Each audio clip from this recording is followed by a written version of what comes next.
Every year, radio station WHO at Des Moines picks out the worst rundown farm we can find in the state of Iowa.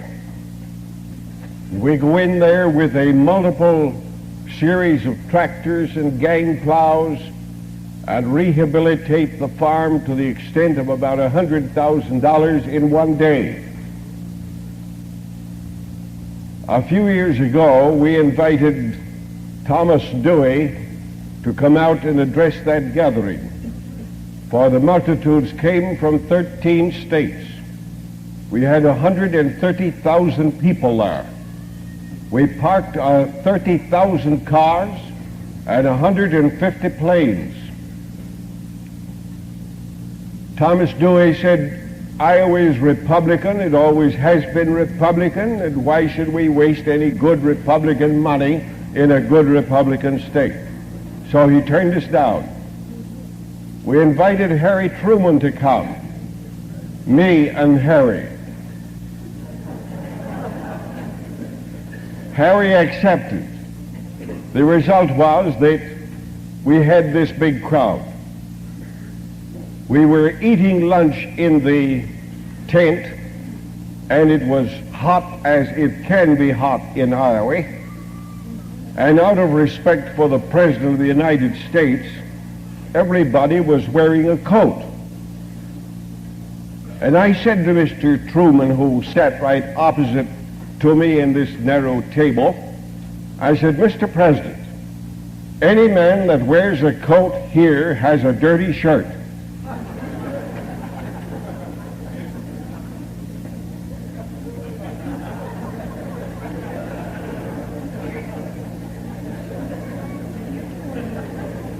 That's what I said to Justin. He took his coat off. He took his coat off.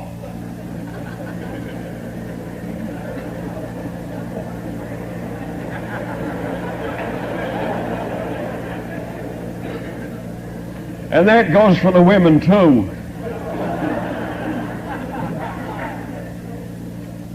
You know, a few years ago, we made a trip down to the Southern Islands, and we saw fit to write a book, which was issued last September by Rand McNally in Chicago, entitled Upside Down and Right Side Up with BJ. Because when you're below the equator, you're upside down.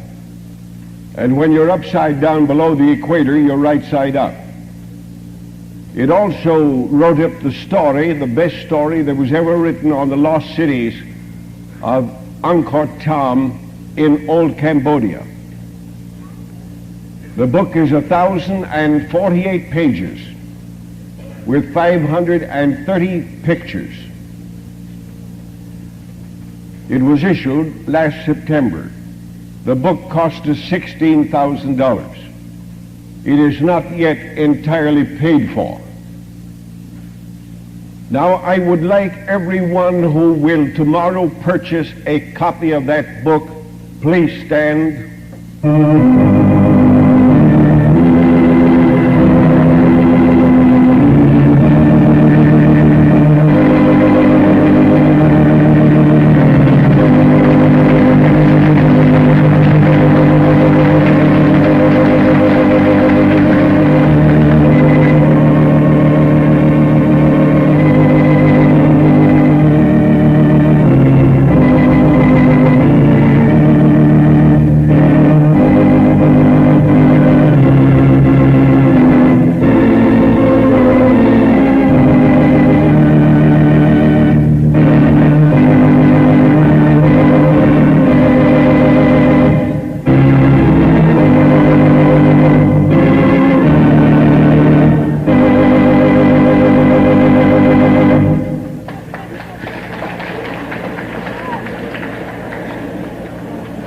According to that, I'll get enough money tomorrow to pay the balance of the bill.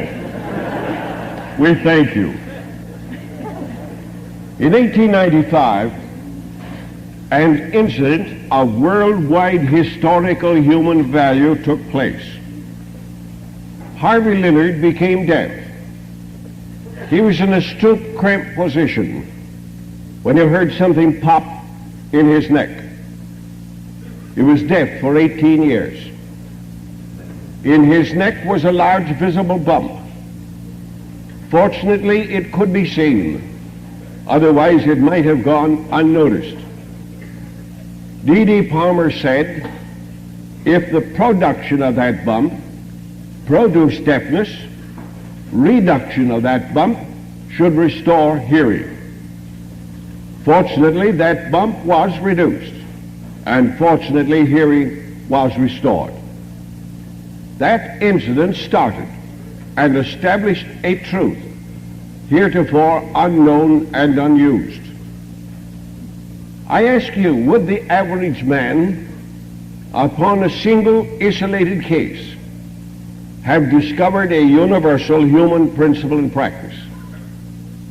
Was that man justified in laying down an all-complete, all-inclusive, and all-exclusive universal human principle? 58 years has justified that conclusion. Chiropractic is based upon the fixed facts of physics that matter cannot move without force or energy, that human matter is in motion as human energy gets to that matter, that human matter moves in speed in exact ratio as the quantity of human energy predetermines as delivered to that human matter. More mind in more matter equals more motion. Now, matter moves as it's moved upon by energy. Moving composite beings are alive. Inanimate composite beings are dead. To move is to live. Motion is life. To not move is to be dead, and no motion is death.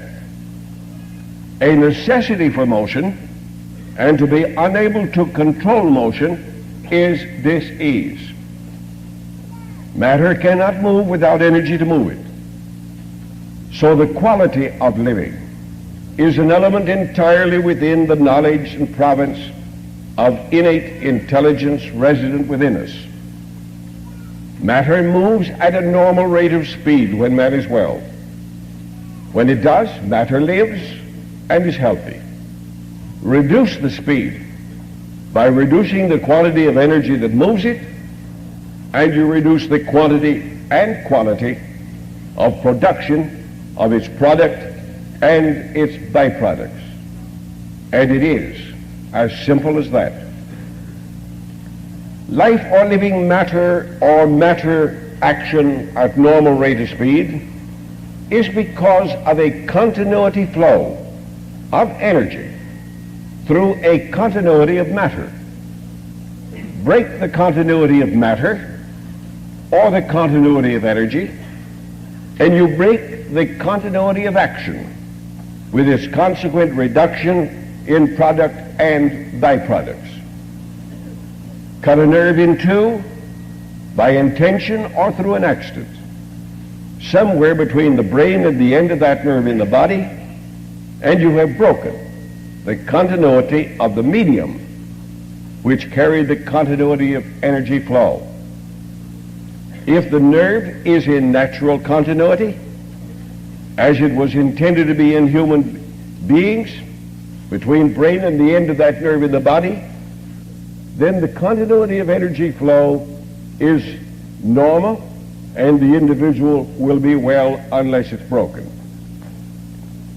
The constant which comprises the scientific fundamental upon which chiropractic rests is an accident of some kind, one of many kinds, introduces the external concussion of force, which, when it meets resistance with the body it contacts, produces a concussion of forces, one invasionary, the other resisting, which, because of the clash and concussion of forces, betwixt and between, being the vertebral column, subluxates a vertebra of the spinal column, which in turn produces an occlusion in the pressure and an interference to flow, and creates dis-ease.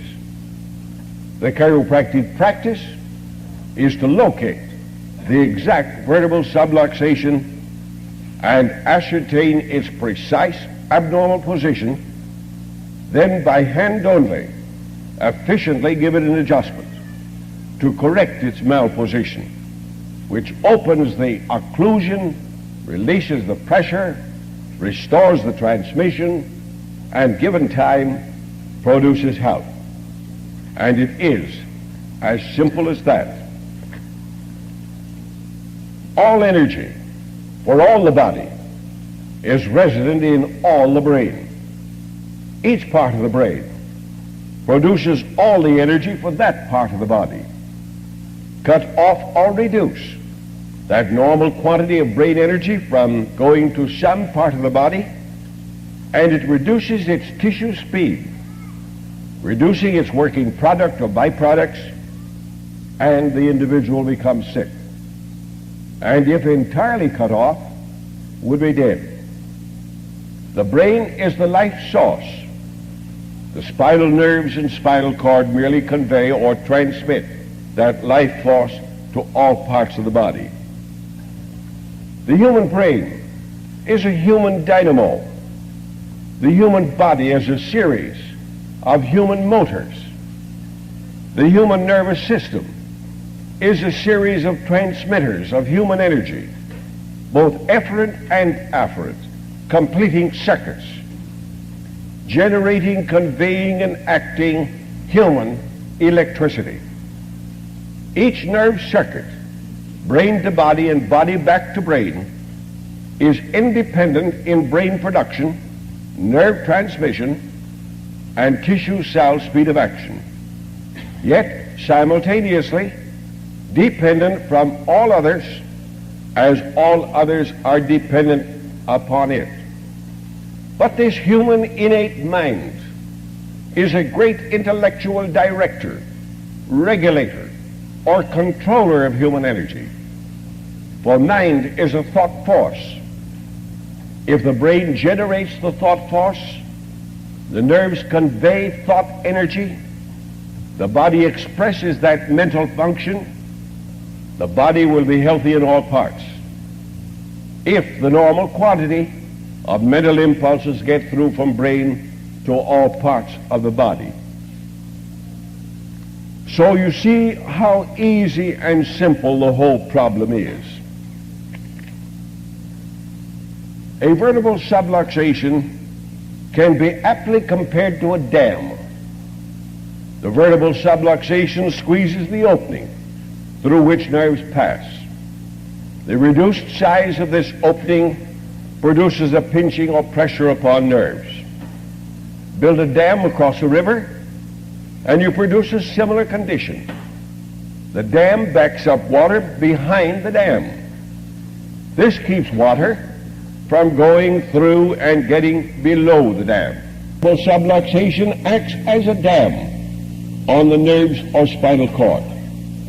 This stops the blow forward and backs it up behind it. This damming back of human nerve force produces a stuffy, full, congested feeling behind the obstruction in the head. It also keeps nerve force current from flowing forward below the obstruction, starving the territory below, which would be otherwise fed by that nerve force flow. When a dam gate is opened, the water is permitted to flow through, and when an adjustment is given to the vertebral subluxation, the nerve force flow is permitted to flow freely to the places above or the places below. And this relieves the congestion above and feeds the starved area below the dam. And health is thus reestablished. Getting sick people well is as simple as that. Now, chiropractic, having a right formula, for getting sick people well does get sick people well.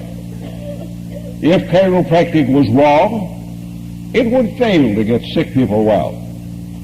Chiropractic being right, it is applicable in 100% of cases.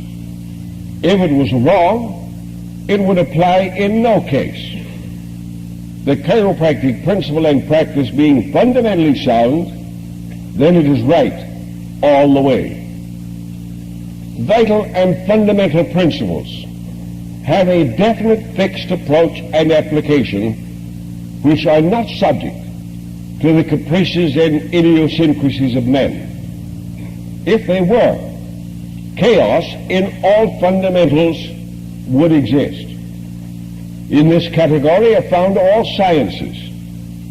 It is that stability which makes it a science. 2 times 2 makes 4. Not sometimes, but always. Universally so. This regulatory factor is not a matter of individual opinion, in which one may make it 6 and another make it 8. It is always 4, no matter who, why, where, or how. It is this fixed rule of mathematics which makes it a science. Chemistry and astronomy are 2 more having fixed principles and practices. It is that ability to agree on fundamentals that makes scientists.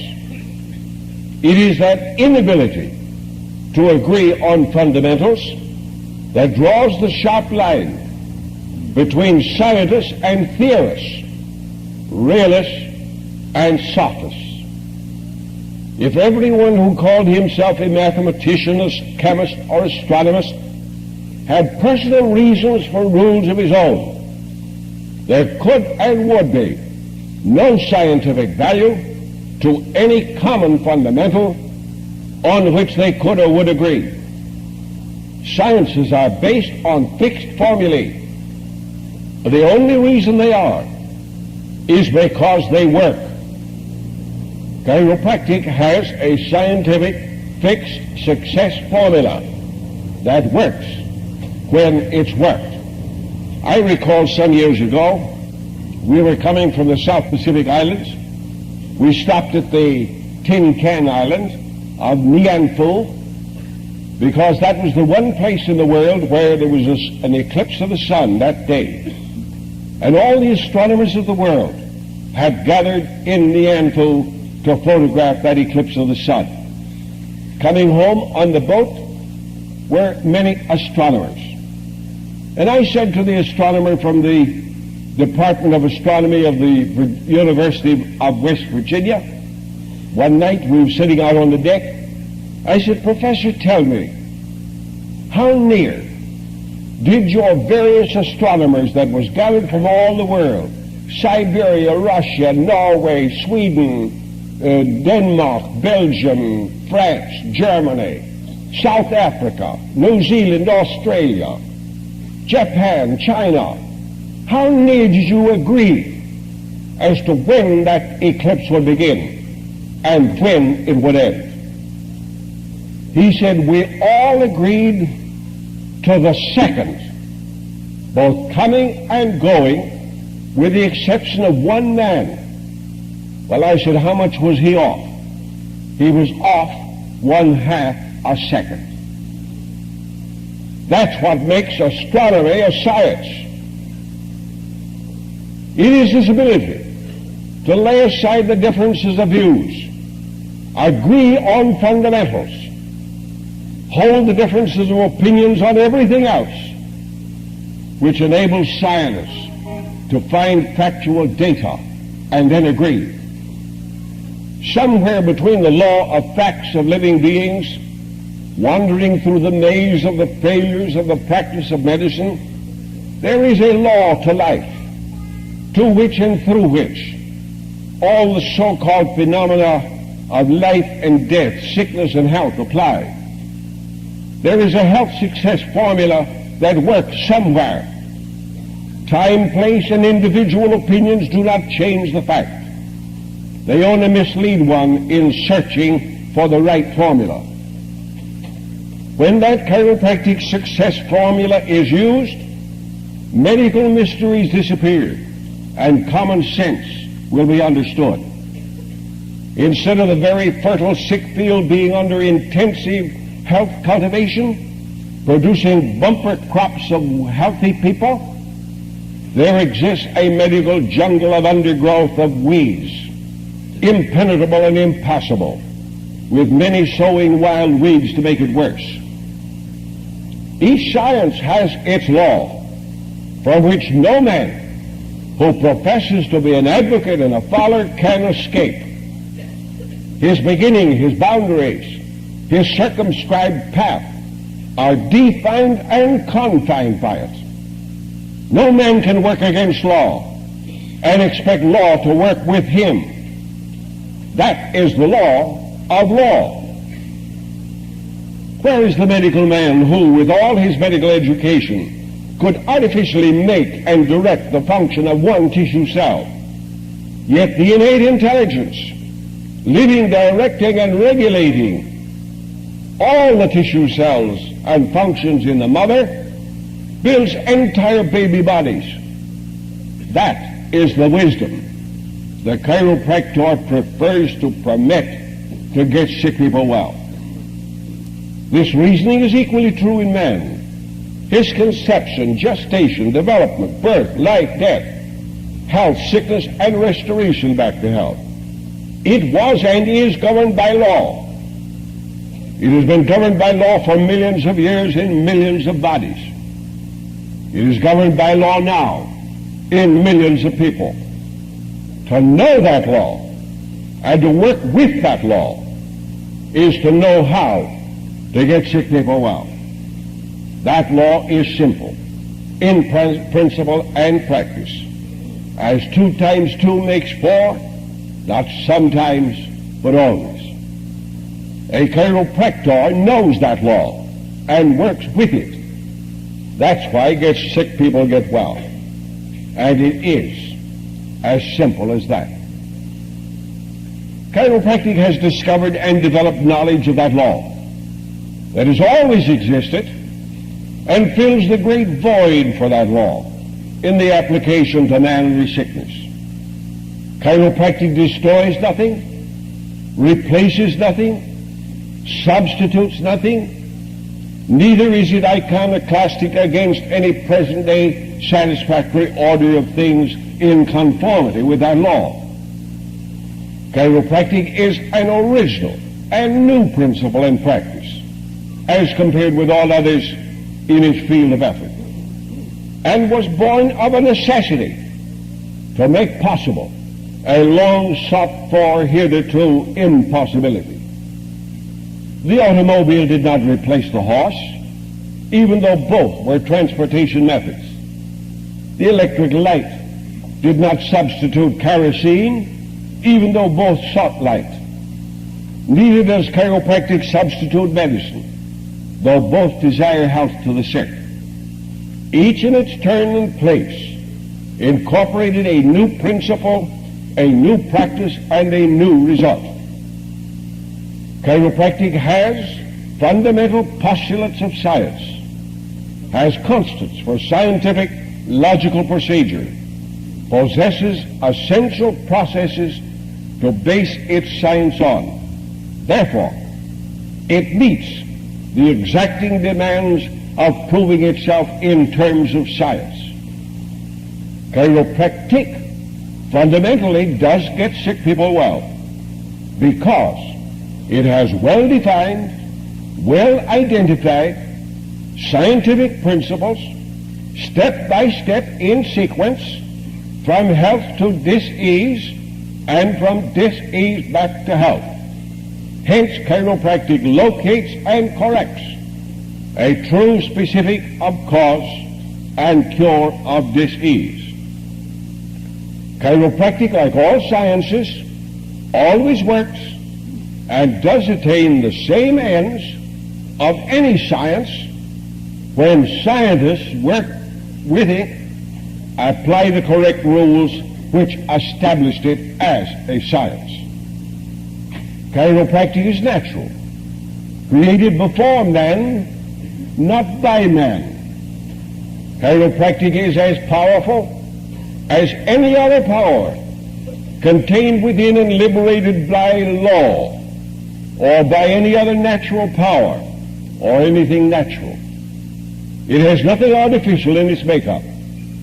It is reason and logic within every bound of logic and reason. In the abstract, it is broad enough to cover the entire human race and limited enough to apply to one person. Its very appeal to human understanding lies in its dynamic simplicity.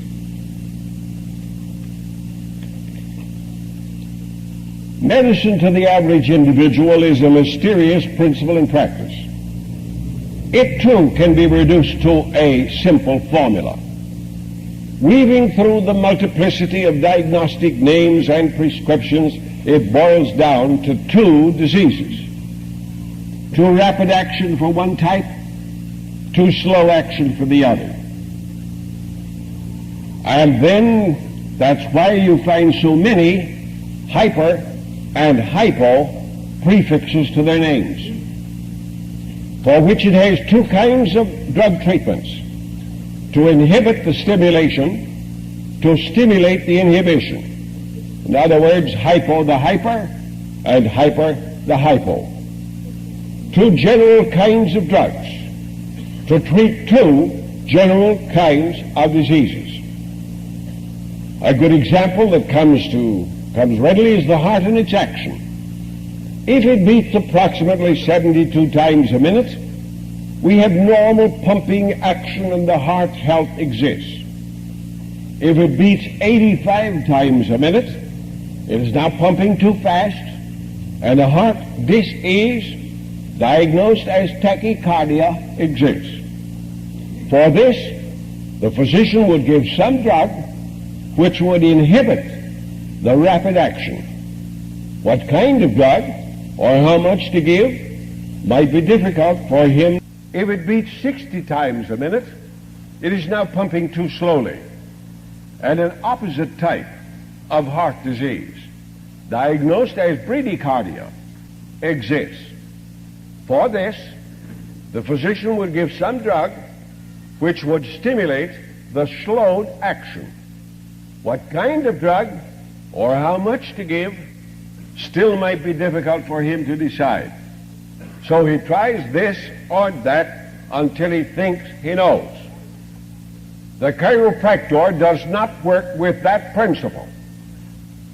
He adjusts and permits a restoration of the normal quantity of an internal innate flow of force, which is inherently and intellectually resident within the body, which alone knows the proper quantity to establish the proper quality of function necessary to establish health, which is internally automatic within us, which calls for no empiric or arbitrary opinion of ours. And it is as simple as that. Physicians have a medical concept that the body lives within itself when it's healthy, but when sick, it needs some external agency to give it health.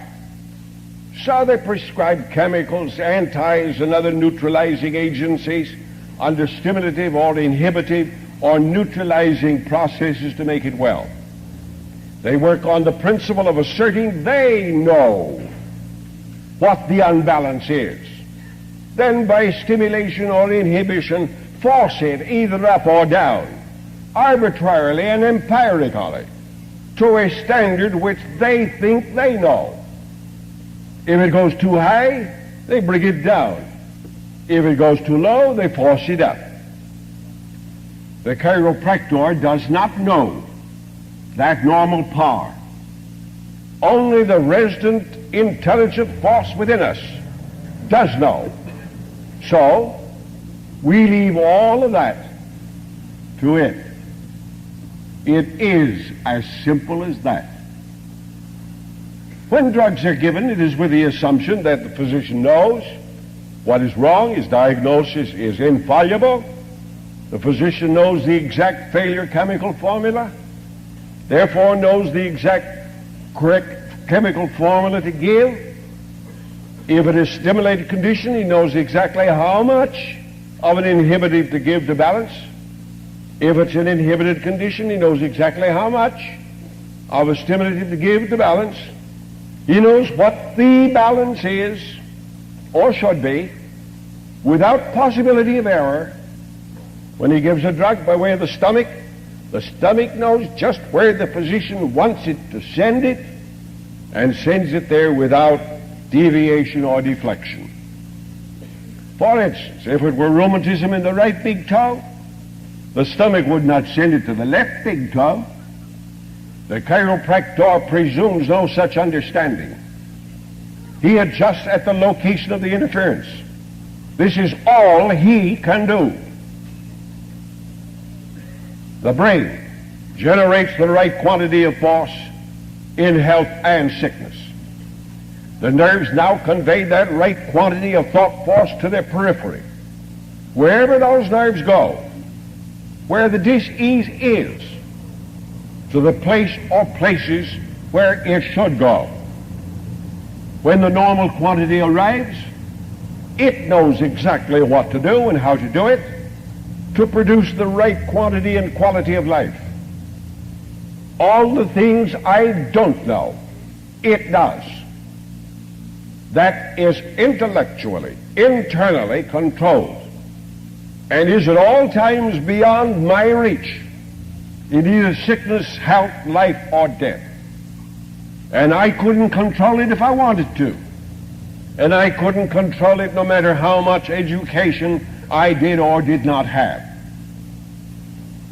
You do not control the quantity of electricity when you turn on the button, or tell the electricity where to go, or tell the electricity when to go. Neither do you stimulate or inhibit the wires or globe or their excess or minus quantities. It goes when you turn on the button. When it arrives, it gives light. Some men doubt and even deny the existence of a vital life force, and then they run into trouble. So you see how simple it is. Now, people have been taught that germs cause disease. That isn't true. You can vaccinate an entire community and make them sick to keep one person that is sick from getting well. Simple, isn't it? The cause of disease is not a communistic thing. And I don't mean that in the political sense. This idea that the community makes a person sick, or we've got to do something to the community to get the one sick person well, is wrong. The cause of disease is not in the community. The cure of disease is not in the community. The cause is individualistic, and the cure is individualistic, within the individual. So you see how simple it is? After all, no government can long survive when the individual and his responsibility are ignored and all his responsibility shed upon the community. No government arrives anywhere until the individual has been taught to assume his responsibility, after which the community action is automatic, wherein the many are made up out of the one.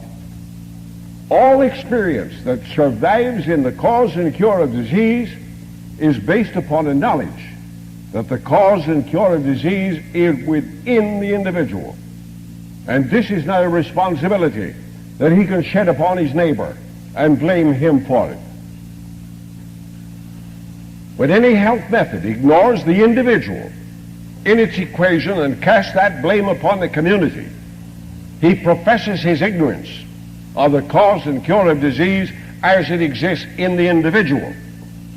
and thus proves his incompetence to be of service to an individual, except as he tries to reach him through community welfare.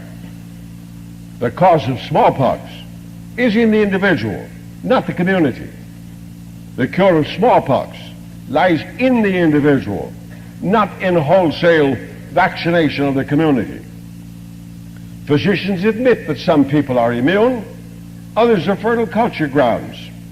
Some resist better than others. Those who resist are stronger and are more able to cast off. And you ask any physician, why of 1,000 people, 5 are down with smallpox? You say that 995 are able to resist the invasion. What makes resistance?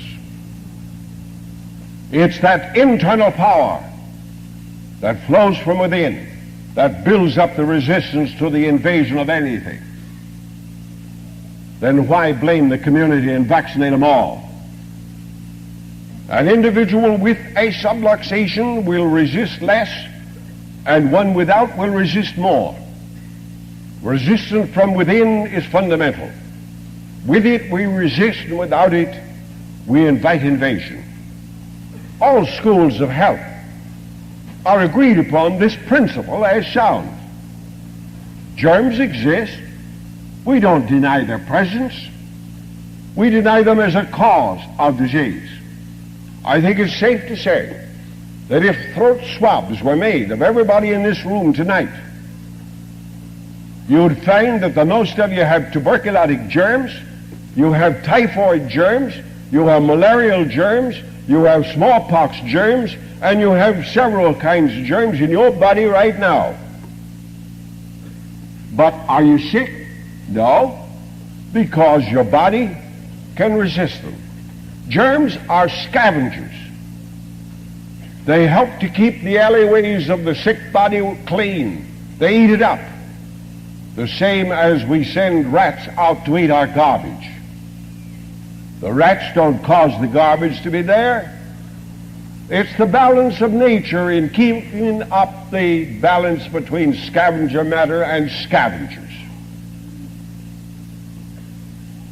You see, when the chiropractor affirms this principle of the necessity of internal resistance in the individual, and then practices that by making the internal resistance naturally possible in the individual, flowing from within, he confirms his consistency in principle and practice.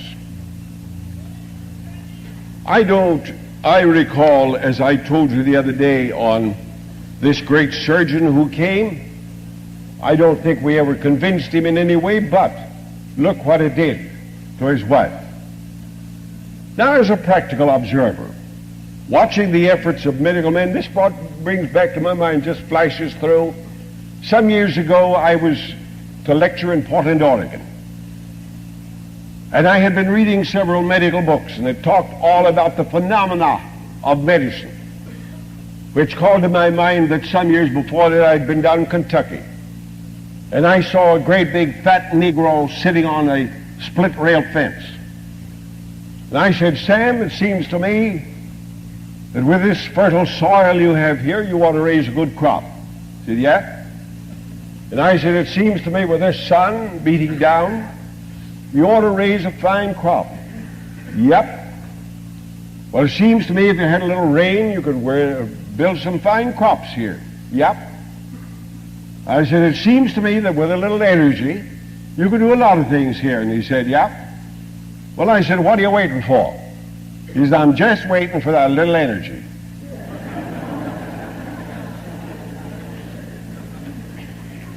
So some years ago, as I say, I was reading some books on this phenomena thing, the phenomena of medicine, the phenomena of this.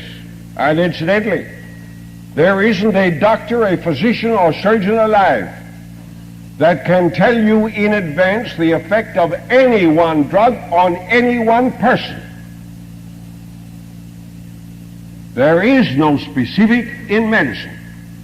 Why? Because the imponderables of the human individual makes the prescribing of a drug and imponderable in its result. Yet the innate possesses no imponderabilities. The innate is a fixed law that always works. I was making this trip out to Portland. I was reading medical books about this phenomenon thing, and I was discouraged. So I went out on the highway and I walked down the road, and I saw a horseshoe. I stooped down and picked it up. And I said, gee, now I'm going to get good luck. Found a horseshoe. Went along a little further, I found another horseshoe. And I said, now I'm going to get double good luck. Went along a little further, I saw another horseshoe.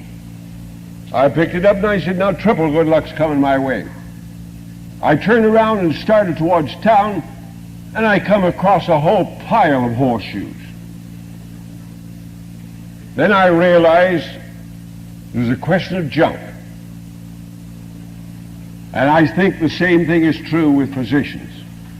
You get one physician, one diagnosis. You get two physicians, two diagnoses, two horseshoes. You get third physician in a conference, and then you've got three horseshoes. By the time you get four of them, you've got junk for the undertaker.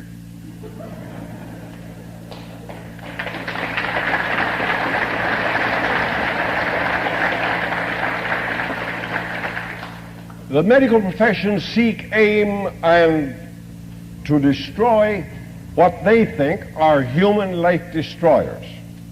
They're supposed to lurk like murderers in every dark crevice and crack and corner in your body, in the air, the wood, the water, the food, even inside a man. And so they fluoridate the water to kill the germs, to keep you well, when health comes from within. That's why we have well water here. Everywhere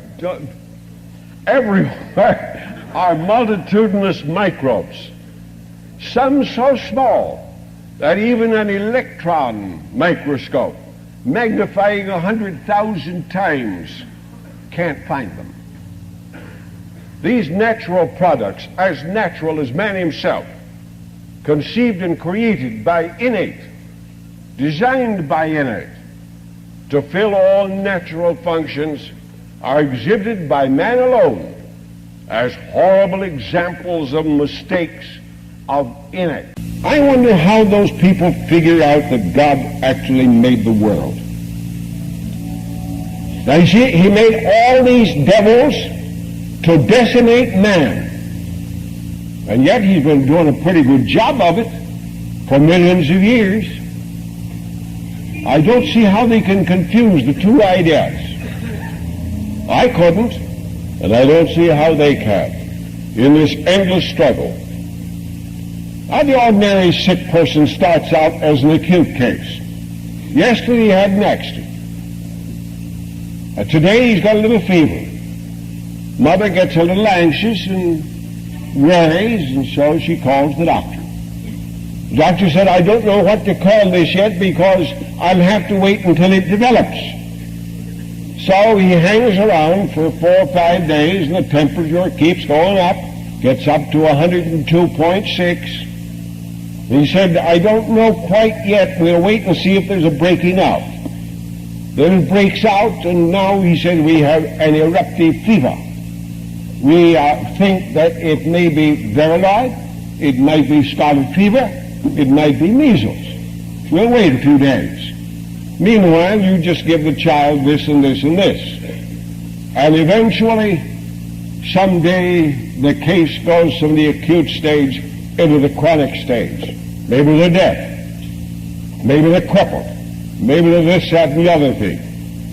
I recall, I think I told the pre-Lyceum class last year that at one time we had quite a number of polio cases in our student clinic. And the health officer of the city of Davenport came up and he said, now, BJ, you've got to report all these because we passed an ordinance that you've got to report these cases so we can quarantine them. And I said, John, tell me, John Mellon was his name. I said, John, tell me, what are the symptoms or the pathologies of polio? Well, he said, we don't know. That's why we're quarantining him so we can find out. And I said, all right, John, when you know what polio is and can come and tell me, then I'll know what polio is, then I'll know what to report to you so that you can quarantine him. And that was the end of that. They never quarantined any of our cases because I didn't know what to report to them for quarantine. A little common sense knocks down a lot of scientific nonsense. And I knocked it in the cocked hat. That was that. You know what a specialist is? He's a man who knows more and more about less and less.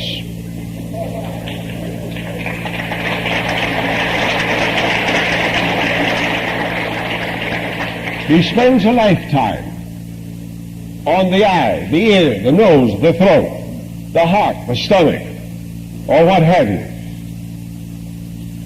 And then what? He's forgotten that the eye, the ear, the nose, the throat, the heart, or the stomach is a part of the rest of the body. So he becomes a specialist on that one thing. After all, innate is on top of all parts of that body and knows that no one part can live unto itself.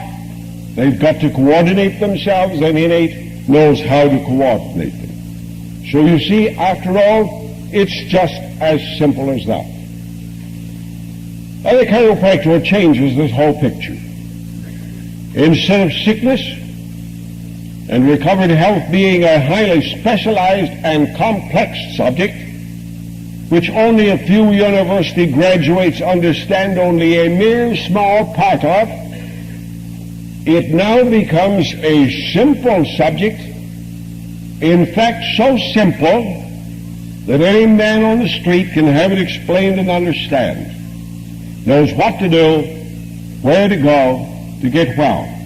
It is so simple that the students of this school can't understand it. 80% of our time is spent to telling those students why germs don't cause disease, and 20% trying to pump something in about a vertebral subluxation and an interference to innate. 80% backing up what his grandmother and great-grandmother and great-great-grandmother or grandfather has been pumping into him for centuries. And we've only got 4 little insignificant years to unbreed the breedings of centuries. I can't see why he can't see the obvious, but they rarely do. You see, the very successful objectives denies the things, and yet he keeps pumping it back to us all the time. I've had it right here in last week's work. I'll have it in some of my questions tomorrow. I'll bet you $1 against every person in this house that tomorrow I get some damn fool questions about what I've been talking about all week.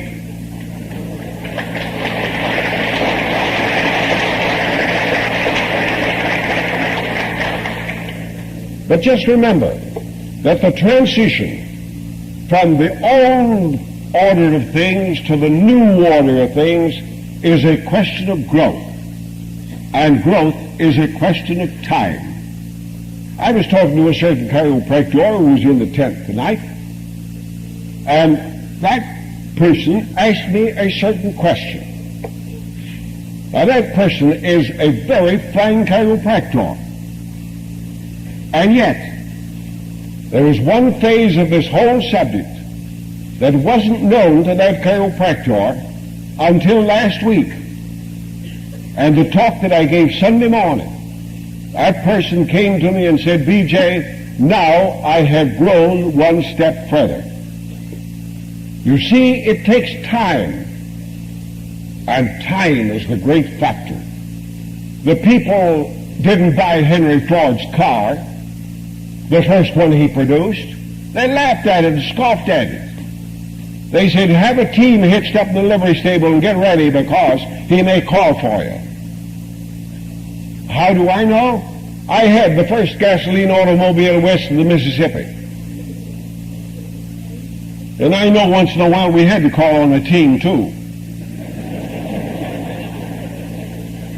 They wasn't perfected yet. But how people used to laugh at me, and I was so afraid that the people wouldn't know who owned the car, that I put my name on the side, on both sides of it. That was the day of a horseless carriage. And I know when the farmers came to town with their eggs and chickens, once in a while a team would run away. You'd see chickens all over the streets and eggs spilled all over the streets and broken. And they sued me for damages. My defense was if you had a good harness on the horses, you'd have held them so they wouldn't have run away. And I always got out of it.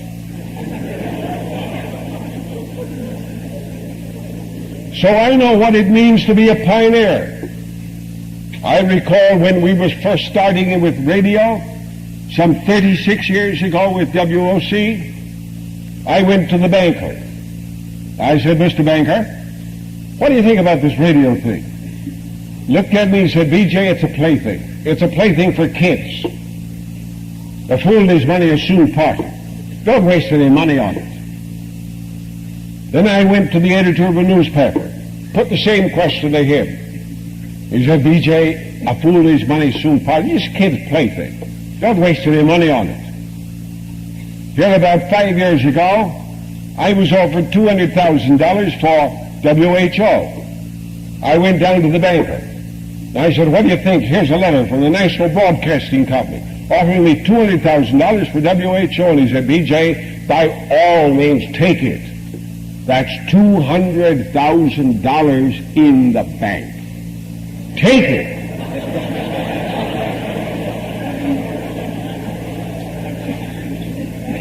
Less than 1 year later, I had another letter from the National Broadcasting Company asking me to sell at the beginning price of $2 million. The beginning price. From that up to whatever we'd ask for it. I took that letter down to him. He put his hands up, sort of shading and hiding his nose, and he said, well, we can all make mistakes. I know what it means to be a pioneer, and I know how people laugh at us. But somehow it didn't stop me. 36 years ago, I laid down this principle. This is a community station, owned by the community for community service. That has been always our watchword in the use of that station. And we've never missed fire with it. At the same time, 36 years ago I said, the day will come when we will bring the world to your ears. We will bring the world to your eyes, and we'll bring it in color. 36 years ago. We've been bringing it to the ears for 36 years. We're now bringing it to the eyes the last 5 years with WOC. And now we're broadcasting color. So after all, where was the vision? It takes guts, intestinal fortitude to have a vision and stand by it until it comes through. We sent $440,000 in WOC before we were able to get our first commercial dollar back from it. But oh boy, we've got it back since.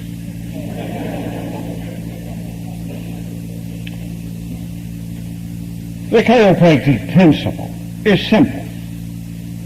The practice is simple. The results for the sick are simple. Providing a success formula is correctly and efficiently followed. You know something? I'm an ignoramus. I suddenly was quituated from the high school the first half of the first year.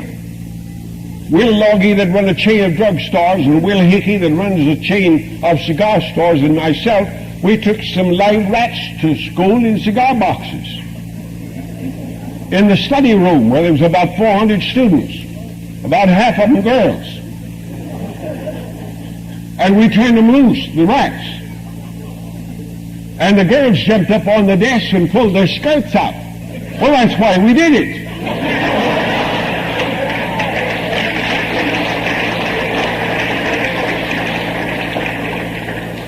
The we was all fired, expelled. I never went back. So I'm an ignorant man. What do I know about chemistry? All I know is H2O means water, and I don't know that. I just think that's so.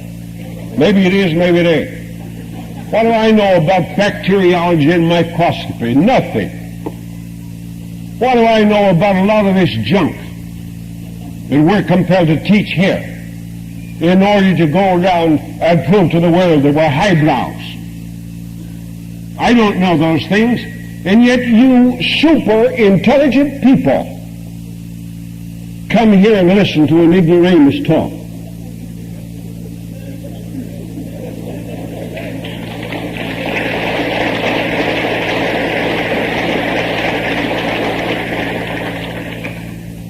All I know is there's a subluxation that makes sick people well, and I know how to correct it. That's all I need to know. From then on, everything else that we want done or hope to have done, either from the patient's point of view or ours, is up to innate, and that's in the individual and not in me. I recall some years ago, I went to Beelington, West Virginia, opened an office upstairs in the Oddfellows Hall. All I had was a suitcase adjusting table. I had nothing else. But within my mind, I was a disciple of my father. My father said, the cause of all disease lies in the backbone. And being a good St. John or St. Peter, I believed him. And I went out on the highways and the byways and began punching backbones, ignorant little kid of 18. And I was getting sick people well. Why did I succeed? I was making $200 a day. Kid 18. Ignorant.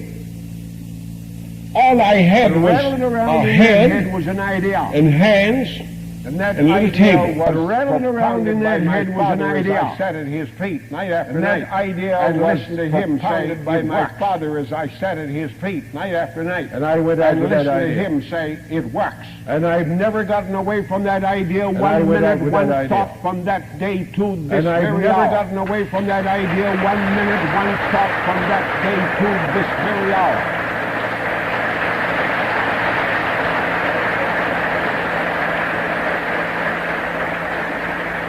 I was talking to some great educator the other day.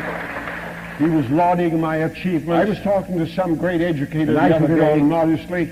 He was lauding my achievements. But at the same time, I was thinking what a fool he was. And I took it all modestly. But at the same time, I was thinking what a fool I admire you for. And I said, what's that? Your consistency. He said, BJ, there's one thing I admire you for. And I said, what's that? Your consistency and persistence. The consistency, insistency, when you've got that inner deep conviction that you know it works. When you've got that inner deep conviction it works. That you know it works. Nothing to take it away from you. When you know it works. I recall when I was down in Florida last winter, Herb Hender came down and saw me. When I was down in Florida last winter, Herb Hender came down and saw me. Spent a few days, a week or two with me. Professional talk. And we was talking Herb one asked night this as question. cronies. He said, will. BJ, have you ever known anybody? Herb asked this Whoever question. got the big idea He said, BJ, have you that ever has ever known forsaken anybody? it or denied Whoever it? got the big idea That And I has got ever to think. forsaken it There's or Mary denied Jane it? Gatz. There's Tina Martin. And I got to thinking. There's Dr. Mary This, Jane Dr. Gatz. That. There's Went Tina over the Martin. list as they flashed to my mind. There's Dr. This. I should know Dr. Herb. that. I've Went never over the known list one as that they flashed flashed the to my idea mind. I said, no, ever Howard, forsook it. I've never known denied one that got the idea. And that is true. That ever forsook it. It's only the denied people it. that don't get the bigness of the simplicity of this simple principle. It's only the people that don't get the bigness of the simplicity of this simple principle in practice. I've often thought since I was over in the Palestine, the Holy Land. I've often thought since I Here was was a simple over man in in the Palestine, the Holy Land, bringing forth a tremendous principle. Here was a simple man, the fatherhood of God and the forth brotherhood a of man. tremendous That's principle. what it amounts to when you boil it down to The its fatherhood essence. of God And the brotherhood and he of was man. going around That's what it preaching amounts to when you boil it down to its the essence. fatherhood of God. And he And the was going brotherhood around of preaching And he didn't the make any fatherhood of discrimination between and the white brotherhood man, of black man. man, yellow and he man or didn't make red any man, discrimination Jew between or Gentile, white man, black man, Mohammedan yellow man or or Buddhist, red man, Jew or or principle he laid Gentile, down was big enough for all Mohammedan for or all Buddhist time to come. The principle he laid down was big enough for And then all where the did world he pick for up all his time to come. disciples? Simple little fishermen. And then from where the did Sea he of pick Galilee. up his disciples? Simple men. Simple little fishermen. He went from the Sea around of Galilee. preaching that gospel. Simple men. And he wasn't understood by very He went many around people. Preaching that gospel. But time And he wasn't has understood grown by very many the people. understanding. But Of time that simple has grown the strength the understanding of the Christian principle that is simple in its simplicity. The strength of Not the Christian in its principle complexity. is in its If simplicity. we just get that principle over. Now, not in its complexity. let me see if I can give you an If we idea. just get that principle over. I'm Now, going to take a trip let into a me see if I can chiropractor's give you office. an idea. I'm The going to take patient a trip comes into a that's sick. chiropractor's office. First thing he does is The take a patient patient comes in that's sick. and then let me take your First thing he does is take this, this, that, that, and the other thing, give me some sputum. and then let me take I your want to pulse take beat, some of and the let me do earwax this, out that, of and your the other ears. thing. Give me some sputum. And he goes through a long I want to rigmarole. take some of the earwax out of your ears. And then And he eventually goes he through a long diagnoses. rigmarole. And then he says to the And person, then eventually he now I diagnoses. can't do anything for you for, And then he says at to least the 2 or 3 person, weeks. Now I can't I'll do have to anything look for up in you the for, books and see what at I least am 2 or to 3 do weeks. for you and what I am to I'll give have you. to look up in the books and And see he what complexes I am the to thing do for you and here. what I am to give you. He And said, he I'll have to complexes look up the and see thing what my here. anatomy says about this muscle and that muscle. He said, I'll I'll have to see look whether up this and see nerve and what that my nerve anatomy says about I'll this have to muscle see and that muscle. whether I'll this have to see organ or whether that this organ nerve is is involved. involved. I'll I'll have to have to see see whether it's this I'll have to system see or that one. whether This this system organ or or that that organ system. is involved. And I'll have that to see will whether take it's me this at system least or 3 that weeks one. to go back This over system or that the system. armamentarium And that was will pumped take into me me at in the least 3 chiropractic weeks to go school. back over the armamentarium In that 3 was weeks. pumped into me in the chiropractic school. And so he exhibits a marvelous In 3 weeks. intellectuality of complexity. And so he exhibits Now, a does he? marvelous intellectuality of complexity. If all of you did that, you wouldn't have any Now, business. does he? On the reverse, here's No. what you do, and you know If you all do. of you did that, you wouldn't have any Doggone you. business. On the reverse, here's what you do, A and you patient know comes you do in. it. Doggone you. Something's wrong. You don't know what A it is, patient you don't know comes where in. it is, and you don't care where it is or what Something's it is. wrong.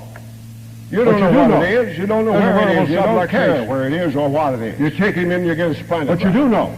There's a You verbal want to know where the subluxation. interference is. Use a You take him in, you get a spinal neurocalograph. Chirometer. You want to know where You the find where interference the is. interference Use a is. neurocalograph. Then you say, Lay down. down here, biff bang. You That's find for where you. the interference is. Then you say, lay The down patient here, gets biff up. bang. Is that That's for all? you? That's all that I can do. The patient gets Innate up. will do Is all that the rest. All? That's all that I can Now, do. what about all your Innate will do all the rest. bacteriology and your chemistry and all this other junk? Now, what about You all use your it. bacteriology You know you and your don't. chemistry And I know all you this don't. other You're not junk? kidding me 1 minute. You use it? You know you don't. And I know you don't. You're that not the kidding moment me 1 you minute. pass your basic science board, and the moment I you know pass that your the moment you chiropractic pass state your board, basic out in science the alley board, with the junk. and the moment you pass your chiropractic state board, Out in the alley with the junk. This is the end of this lecture. This is the end of this lecture.